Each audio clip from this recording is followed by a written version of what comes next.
Au Mugello, il y a 1 mois et demi, Marc Marquez a fait un truc que personne n'avait jamais vraiment entendu faire. Il a renoncé de sa propre bouche avec 102 points de retard au championnat. Il a expliqué en gros que pour lui c'était plié, que le titre 2026 il fallait aller le chercher ailleurs, que l'écart avec la tête du championnat était tout simplement trop grand. Bon. Sauf qu'aujourd'hui, 1 mois et demi plus tard, ce même Marc Marquez, il est à 18 points de Martin. 18. Alors comment un mec qui jette l'éponge en public se retrouve 4 courses après revenu à 18 points du leader et de nouveau lancé dans la course au titre? Et surtout, est-ce qu'il a vraiment renoncé ce jour-là ou est-ce qu'on s'est tous fait balader? Parce que passer de pilote qu'on avait enterré à 3e du championnat à 18 points de la tête en 4 courses, franchement, c'est pas juste une bonne série.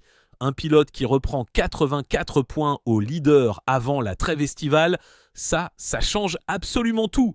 On parle plus d'un gars qui sauve les meubles, on parle d'un gars qui déroule un plan et le timing, il est cruel pour Martin parce que la coupure de l'été, elle arrive et Marc, lui, il arrive lancé à fond avec l'élan dans le dos.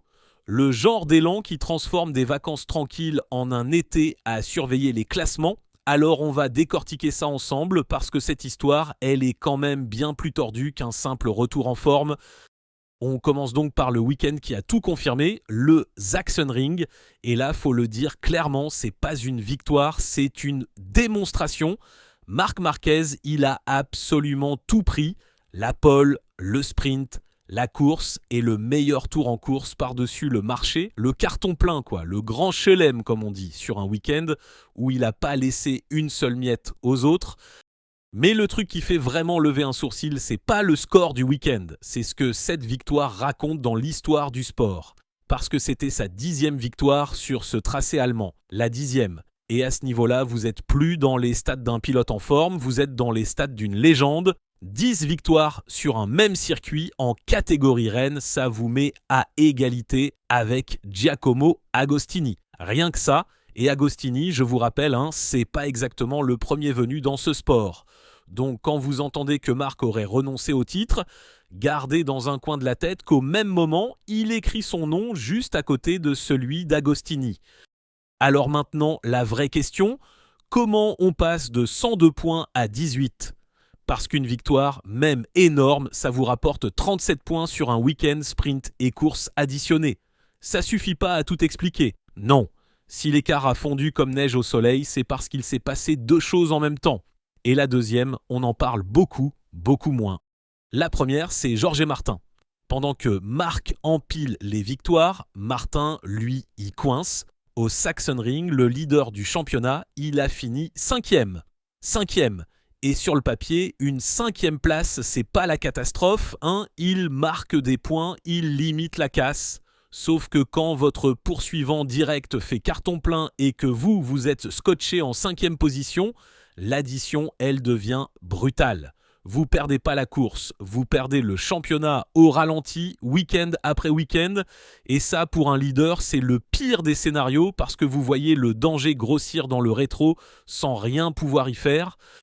Ah, et au passage, faut le dire, il y a un 3e homme dans cette histoire, celui qui menait encore le championnat il y a à peine 15 jours. Marco Bezzecchi. L'Italien n'avait pris la tête après sa victoire au Mugello, mais il a lâché le leadership sur une chute à Assen, puis il s'est fracturé la clavicule au qualif du Sachsenring, ce qui lui a coûté les 2 courses allemandes. Un quart d'heure de moins dans la bagarre de devant, c'est autant de points qui restent sur la table.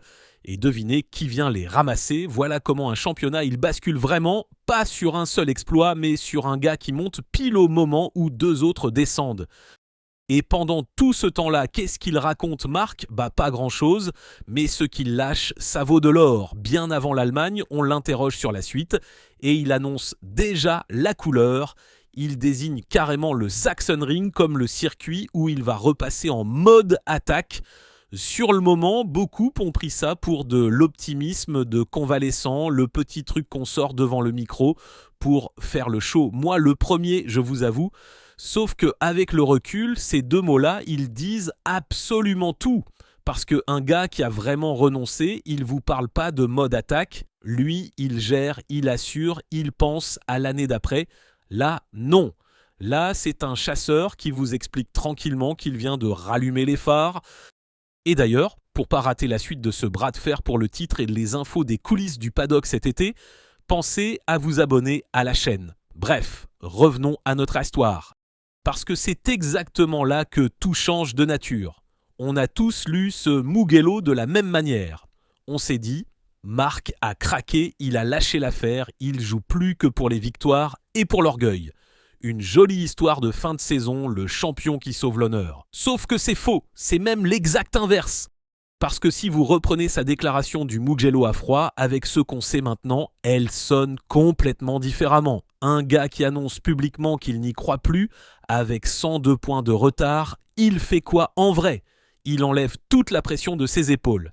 Il transforme chaque week-end qui suit en bonus.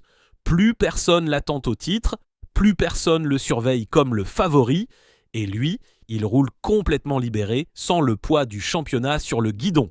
Et il gagne. Et il gagne encore. On a cru que c'était une histoire de renoncement. En vrai, c'est une histoire de reconquête déguisée en renoncement. Le coup du Mugello, c'était pas un aveu de faiblesse, c'était peut-être le move le plus malin de toute sa saison. Et ça, mine de rien, ça vous dit tout sur le personnage. Le gars est tellement fort qu'il arrive à vous faire croire qu'il abandonne au moment précis où il repart à l'attaque. Et vous, du coup, cette fameuse phrase du Mugello, vous y avez cru sur le moment? Vous pensez qu'il était sincère ou qu'il nous a tous embobinés depuis le début? Dites-moi ça en commentaire. Alors, où est-ce que ça nous mène tout ça? Le mode attaque de Marc Marquez, c'était pas une punchline d'après-course, c'était une déclaration de guerre à peine déguisée, une reconquête assumée, méthodique, préparée à l'avance.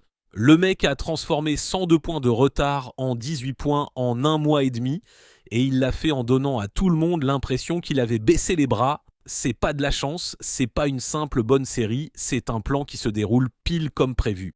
Et pour Georges et Martin, le message il est glaçant parce que l'homme qui revient derrière lui, c'est pas un poursuivant lambda qui espère un miracle, c'est le pilote le plus affamé du plateau qui a décidé froidement de venir reprendre ce qu'il considère comme sien. 18 points avant la trêve avec un élan pareil, c'est plus une avance, c'est un sursis et croyez-moi, ça risque d'être un très très long été pour lui. Parce que quand Marc Marquez vous annonce qu'il est passé en mode attaque, l'histoire de ce sport nous a appris une seule chose. Il vaut mieux le prendre très au sérieux. J'espère que cette vidéo vous a plu.